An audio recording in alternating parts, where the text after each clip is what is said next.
Hi, how's it going? This is Resident of Collinwood for YouTube. Here to continue my read along of the Dark Shadows Daybook UnBound, episode 743.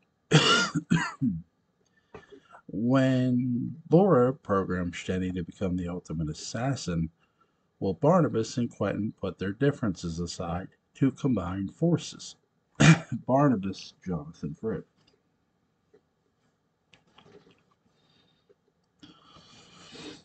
Uh, Barnabas tricks his way into obtaining Quentin's book of the dead. It's a successful gambit, perfectly timed to reveal that Laura is actually Laura Stockbridge Collins, a returning fire demon from his youth. Quentin must trust Barnabas when considering his mysterious cousin against the obviously more destructive forces around him. It should have been a matter of one world ending and another world beginning. Simple, right? There was a point when it happened before. The show shifted focus, officially. A story about Victoria changed to one where Barnabas was no longer this really interesting side character. He was the character. Where, perhaps right before 1795 or during. During is a good choice because it starts out as Vicky's story, but she has to be forced into a witch trial just to give her something to do. No, it's officially Barnabas' story. He introduces Angelique as the catalyst for his change if she got the story moving. It's no wonder that the show should finally resolve itself when she resolves herself. Batons pass hands in marathons, and sometimes they come back. Dark Shadows specializes in cycles that vary based on what's happened in between. Even the structure of the show is a cycle ritual: recap, title, and theme.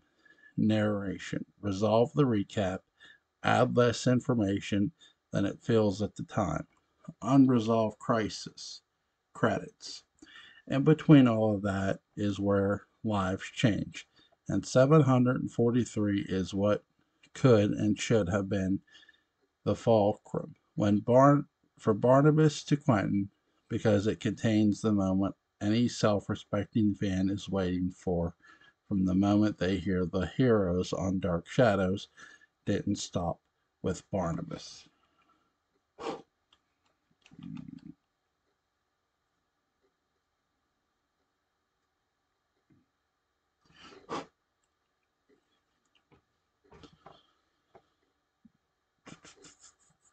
Let's see. Okay. There was this other guy, Quentin, and for a time they are both the heroes of the show and yet are constantly pitted against each other. Terrified mistrust is the one beloved and shared virtue tying all Collinses together across the centuries. It's no wonder that Barnabas doesn't save time by simply being honest with Quentin. Honesty bruises the gin, and the writers are going to need it if they have to unite these guys. Seeing them unite to deal with Laura is uniquely satisfying, and Jonathan Fred and David Selby maintain maintain the tension with admirable gamesmanship. Bringing back Laura Collins was one of the show's truest masterstrokes. She becomes a thread taking us from long before the appearance of Barnabas to a point even more distant in the past than his origin, and then into the fantastic future of 1897. I'm not sure what this does to critics of the program, prove its delightful, sustainable complexity, or give them ammo to cry. Cod swallow. By the way, that's not asking for opinions. It's a test with a right answer and a wrong answer. in a row. But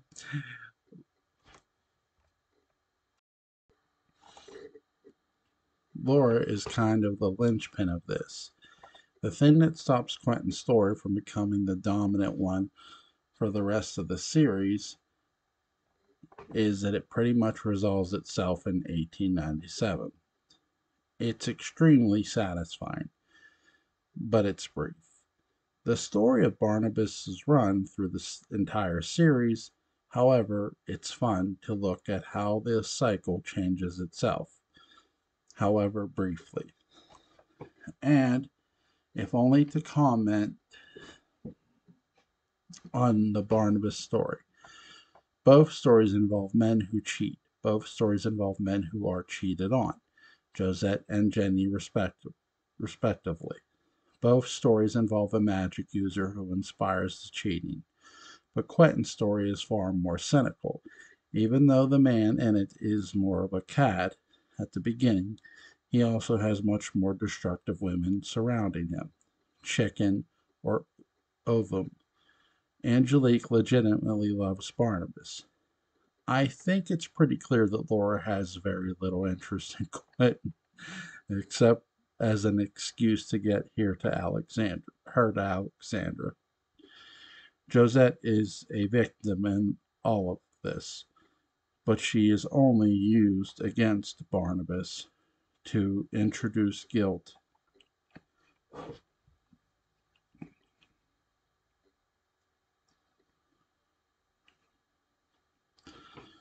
Anxiety and two at first drive him to choosing Angelique. Laura, however, is an engine of pure destruction, which is, of course, the job of fire. Angelique is more of an elemental figure of nature and thus is more driven by natural urges in and around procreation and the emotional attachments associated with it. She uses Josette with a lot of cruelty, but it is to either get Barnabas or punish him for not attending that particular Sadie Hawkins dance. On the other hand, Laura positively weaponizes Jenny as an assassin, pure and simple. I'm sure the program examines Laura's motives, but I'm not sure they really matter, just as Quentin is a passion driven mirror for Barnabas, allowing us to appreciate the latter's contemplative nuance. Laura's destructive nature is the perfect foil for Angelique. Angelique's evolving heroism is perhaps the most truly interesting part of 1897 storyline, and by seeing her in relief to Laura, it's easy to begin viewing her as the more sympathetic figure. Quentin's storyline is ultimately less tragic in the Greek sense, but it somehow feels sadder. He is surrounded by no one who seems to really love him. Jenny is crazy, so whatever she feels is going to change in about 5 seconds, disqualifying it from serious consideration, and Laura is a nightmare who never really loved him. However, both Josette and Angelique generally love Barnabas, and this makes us continue to care about him as a vulnerable figure, because he is presented as intrinsically lovable. Why? He is ultimately a good man. And his seeming flaws, which are conscience based indecision and the rash action he takes to compensate, finally show themselves as virtues. No, they are not necessarily part of the masculine archetype, but it's that but that's the point. Barnabas is an extremely feminine thinker in a world surrounded by women. Quentin shows what you get with an excess of masculine thinking. He is lust and he is action. You know everything that a man is supposed to be. So, unlike Barnabas, but it only makes Quentin a magnet for women to exercise their wrath for wrath's sake. And it also manifests itself in the natural nature of his curse. He is revealed as the savage lone wolf who never finds a pack. If the largely feminine audience always liked Barnabas but could never quite identify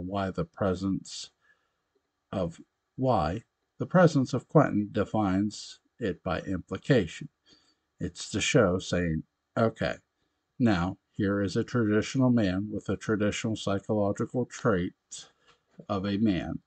Yeah, he's a lot of fun, but he also winds up sad and alone. Look at Barnabas.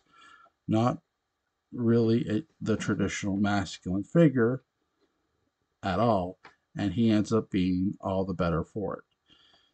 Television at this time was beginning to explore these redefined models of manhood in characters like Spock, but Spock's decisions seem to originate somewhere between the cultural requirements of being a Vulcan and actual biological predeter- predeter- predetermination.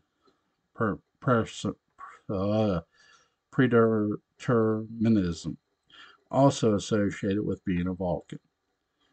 Barnabas comes about it simply by thinking a little differently. In many ways, he exhibits the sort of masculine representation that we would see in someone like Hawkeye Pierce. So, someone get him a martini. Seeing Barnabas and Quentin working together on magical workings in this episode, we begin to enjoy this synergy. Possible when the two men combine to take power back from a strictly vengeful figure like Laura.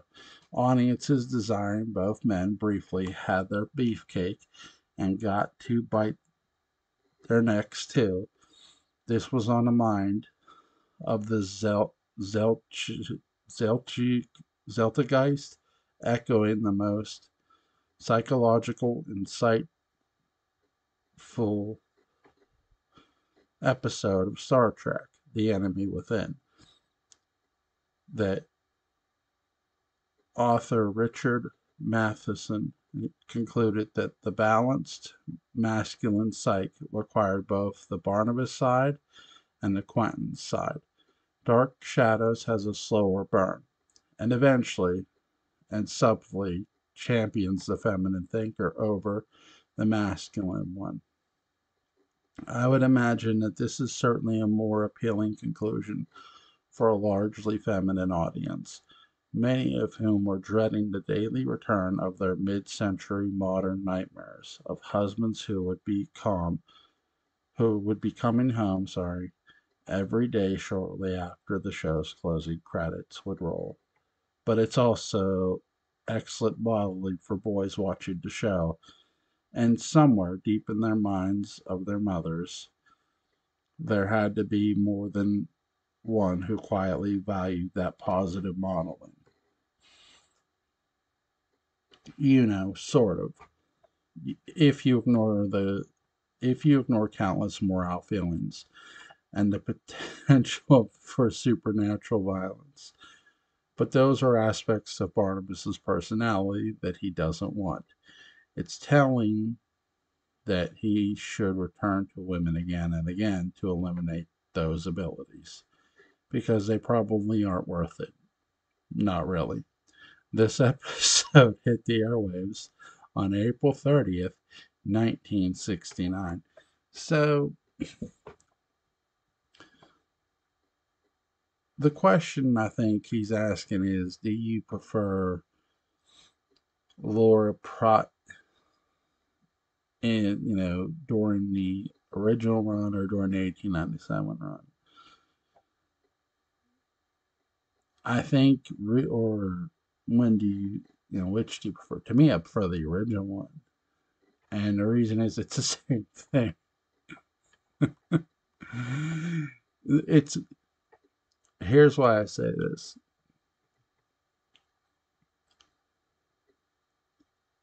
the lore we see in the 60s is the same one we see in 1897, because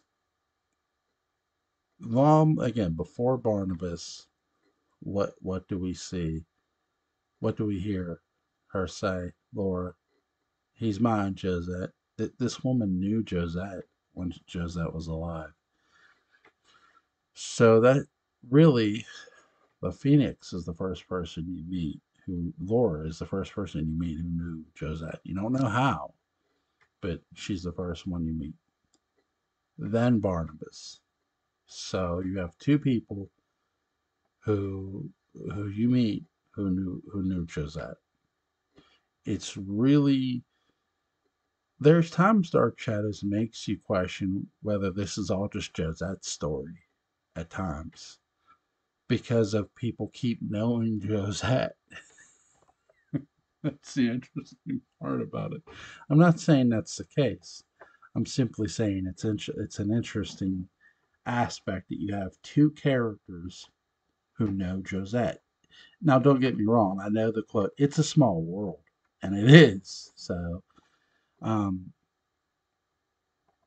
why not? I like them both, but again, they're both the same one to me. So that's just my opinion. Um, Episode 755. For once, Beth has to explain to Quentin why his clothes are shredded. Will Dirk's surveillance mission on Barnabas be as revealing? Diana Malay, Laura Diana Malay. In and around Quentin, staggering in from the lycanthrope night before and learning that he transformed, Laura confirms her suspicions about Barnabas by burning his home and having Dirk watch him. He's out of the room. Gee, Lois, I never see Barnabas and Clark around at the same time, which is pretty much the long of it, since it takes Laura most of the episode to ask. The very brief money shot of the installment is when Beth tells Quentin what he'd been up to the night before, the night of his first transformation. It goes about as you would expect. He's horrified beyond belief, but he must believe it anyway. How else would David Selby explain the condition of his clothes to Orbach's loss prevention department? Had Quentin been a scientist, like his advocator namesake, he might have looked upon the situation somewhat differently, but Quentin is good at being a scoundrel, not scholar. It could be for the best. He prides himself on projecting very specific appearances at all times, not just for social property, but to escape the structures of social per, per, propriety, sorry, without anyone noticing. The real horror of a werewolf story lives with the man who can't control what he becomes. For anyone who says the wrong thing without thinking, no matter the given circumstances, this is an understandable nightmare for Quentin. That nightmare is just the beginning. At one point in the episode, Laura cracks wise to Beth about familiar with Quentin staggering in front of from a night on the town as the cock crows. In some ways, Magda's curse will be even more enduring, because the image of Quentin vaguely passed out in the drawing room, clothes in shredded disarray, is probably more familiar to early risers than Quentin pressed and dressed. Barnabas has a constant secret to hide. Quentin has a brief transformation. Thus, less to see, less to explain, less to elect or elicit, the concerns of others, and ultimately a longer lifespan.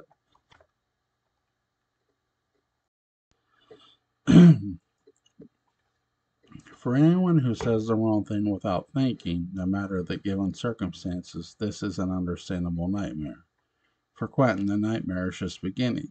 At one point in the episode, Laura cracks wise to Beth about being familiar with Quentin staggering in from a night on the town as the cock crows. In some ways, Magda's curse will. I did read that part. Okay. Laura might care to differ, and her campaign to out Barnabas makes her the Irwin Allen of such matters. Telling Dirk to casually reveal a mirror or crucifix is too subtle. Why do that when you can magically set his house on fire, forcing him to dematerialize in front of a window? It's too bad she's not in love with him because he's precisely the kind of scheme which Lois would drag Jim. And I'm thinking the show has evolved into the Silver Age comic it was meant to be. If we expected dematerialization and secret wall panel don't seal it, what will? And it's clear why they must introduce Patofe. Barnabas is a superhero on a mission, but he's still squaring off against enhanced soap opera villains. Laura qualifies, and as those go, Diana Malay remains great fun. She has the uniquely brittle approach of a self-conscious social climber afraid someone will find out she's not up to snuff. Angelique simply doesn't care what others think in quite the same way. Perhaps that's a function of Laura Parker actually coming from blue blood stock, but it's an approach to a somewhat similar role that still differentiates them. Malay's part that bleeds into Laura's character, Angelique might one up someone on the way to a more crucial goal. But for Laura especially, in an episode like this, the one upsmanship is the goal. She observes that her performance as a concerned mother is just that, a performance. It's clear that she's perhaps the most ruthless villain on the show. To burn children alive, sustain her existence, and move on. Mother of the Year, folks. Come to think of it, maybe we don't need Patofe so soon after all. What am I saying? This episode hit the airwaves May 16th, 1969. Episode 759. With Angelique destroyed, Barnabas stands alone in the last stand against a pagan fire god. Or does he? Barnabas, Jonathan Frid. After Angelique vanishes from Laura's attack, Barnabas awakens to learn that she knows his secret. He attacks Dirk, placing him under vampire control, taking him from Laura. She learns this after gloating over her knowledge of Barnabas and the recollection of her relationship with him when she tortured his uncle in the 1700s.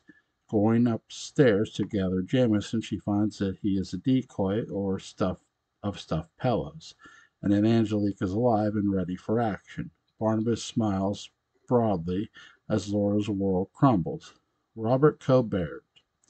You have the day off. Sometimes, like weddings and coronations, there is only one man to compose the proper music. In the case of 759, the man is Mike Post and Peter Carpenter. This episode lunges from the coffin, grabs Art by the collar, and demands it. The only thing missing are a jerry-rigged cabbage cannon, Sandor being drugged to the point where he's not afraid to fly, and Barnabas lighting a cigar while loving it when a plan comes together. I suspect he even had Magda paint a red dig- digital stripe up the side of his coffin while he worked as a soldier of fortune in the LA Underground. Make no mistake, this great episode of Dark Shadows does not look like an installment of the A-Team. It makes a great episode of the A-Team look like an installment of Dark Shadows. Get it straight. With Jonathan Fred and Laura Parker, this much fun just can't be legal. And what a way to kick off summer vacation for the kids. If I had been a 10-year-old fan of the original run when this episode hit, you'd have needed a diamond edged spatula to pry me off the ceiling. You may need one now. Outside of the sentimental moments of the bonding and friendship and alienation and loneliness that defined the series, storytelling like this defines why Dark Shadows is so watchable. Like that time when he reveals the fate of Dirk Wilkins and just stares at Laura, and she finally realizes that she has no monopoly on mind control, nor on a cruel disregard for the sanctity of human life. To me, these moments are the absolute apex of Barnabas before his second fall and subsequent rise as the battle scarred, weary hero of 1840. He is so accustomed to being so being one step behind, reaction only, making decisions based on desperation and panic. 1897 specifically, this part of 1897 is his most heartening and enduring phase. Not only does he outwit Laura, but he does so while acknowledging their long mutual history. She savors the fact that she has him in her power and has done so since he was a child, a little boy in love, powerless to save his uncle from a doomed relationship, creating the pattern that would make Jeremiah's union with Josette just plausible enough. Barnabas always had to suspect that Angelique's spell wasn't the only thing driving his uncle. The pleasure of his revenge is the pleasure of playing a game better than its sustainable master. Laura's talents are for misdirection and collective knack for being underestimated, and zero care for the lives of humans as she pursues her goals. Burn a kid, release the worst in Dirk. She is the occult equivalent of Trask. There is no line between malicious madness and religious faith. Angelique may be a creature of the occult, but Barnabas is her higher power. Satan is just how she gets there. With Laura and Ra, it's impossible to determine if she harms in service of Ra or if service to Ra excuses her bloodlust. Either way, Barnabas has seen too many people get the raw deal, including Roger, Victoria, and David Fiast, around upon his release. Although they don't celebrate victory with fist bumping and curling up in front of the latest episode of Fireplace, we still get a true sense of how Barnabas and Angelique are an inevitable couple. This is a multi-faceted collaboration of total unnecessary setups and knockdowns, designed not only to defeat Laura but to humiliate her in a final blow for humanity, to send her back to the Egyptian underworld with no uncertainty that she is a ham-fisted amateur in the occult cruelty department and will never be better than second-rate. Laura's an immortal, maybe a demigod, so there is no true getting rid of her, and corporal dissolution isn't going to teach the lesson she needs. Laura needs the closest they can get to a prom night sized bucket of pig's blood, and that's what she gets. It's the kind of vengeful pedagogy that Barnabas can't teach alone. He needs Angelique's reassuring edge to overcome both. His self-doubt and the destruction need to jump to Magda and Sandor as the next thing on his to-do list. Fortunately, he has Angelique in his corner at last, which is right where she wants him. Perhaps his eventual show of confidence in her in 1840 is his way of saying thanks. There are more ways to answer I love you than saying I know. How much does an imperfect man need to pay just to squeeze his way into purgatory? For Barnabas, it is ever quite enough. Roger will get away with it, whatever it is. St. Joe Haskell certainly, poor guy, but no matter what Barnabas does, it may never be enough. There will always be new clauses to curses and further Trask awaiting him in any decade. It's a troubling story if that's the point, and it may be the point is not for Barnabas, it's for us, like anything on the show, of outsiders.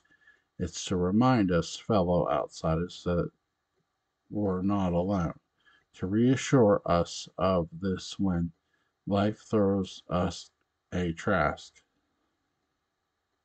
Life will also throw us a Roger Davis. As our new familiar, neither state is permanent. And that's the good news. The only thing permanent is our potential for greatness. When he is later knocked down by the Leviathans, parallel time, and Gerard, it has increased renaissance because we remember, even when he may not, what he has within him. But for now, all of that matters for the series. None of that matters for the present. The only thing that counts in this moment is that Barnabas really authentically smiles for the second of the two times in this series. It's a great smile.